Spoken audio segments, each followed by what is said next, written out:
ఎర్రమంచు గ్రామ సచివాలయంలో ఖాళీ కుర్చీల పాలన సాగుతుంది. మధ్యాహ్నం 12 గంటలైనా విధులకు హాజరవడం లేదు సచివాలయ సిబ్బంది. మిట్ట మధ్యాహ్నమైన సచివాలయంలో ఖాళీ కుర్చీలు దర్శనమిస్తున్నాయి.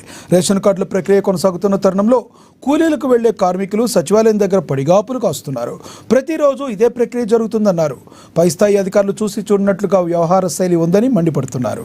జిల్లా స్థాయి అధికారులు వెంటనే గ్రామ సచివాలయ సిబ్బందిపై చర్యలు తీసుకోవాలని ఏఐటీసీ జిల్లా కార్యదర్శి రమేష్ డిమాండ్ చేశారు. జిల్లా పెనుకొండ మండలం ఎర్రమంచి కుర్బాన్లపల్లి గ్రామ సచివాలయంలో సిబ్బంది లేకపోవడం చాలా బాధాకరం. ఈరోజు రాష్ట్ర వ్యాప్తంగా రేషన్ కార్డులకు సంబంధించినటువంటి అదేవిధంగా ఆధార్ కార్డు అప్డేట్కి సంబంధించి గ్రామ సచివాలయానికి చాలామంది ప్రజలు వస్తున్నారు.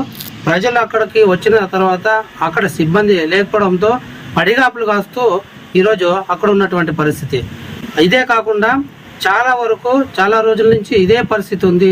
సమయం పాలన పాటించకుండా సచివాలయ ఉద్యోగులు 12 గంటలకు 11:30 వచ్చిన పరిస్థితి ఉంది. రహితంగా పనిచేస్తున్నటువంటి పరిస్థితి ఉంది. ఎందుకంటే ప్రజలు అనేక రకాలుగా సమస్యలు ఇబ్బంది పడుతూ అక్కడ వస్తున్నటువంటి పరిస్థితి. ఇదే కాకుండా అక్కడ ఉన్నటువంటి గ్రామ సచివాలయంలో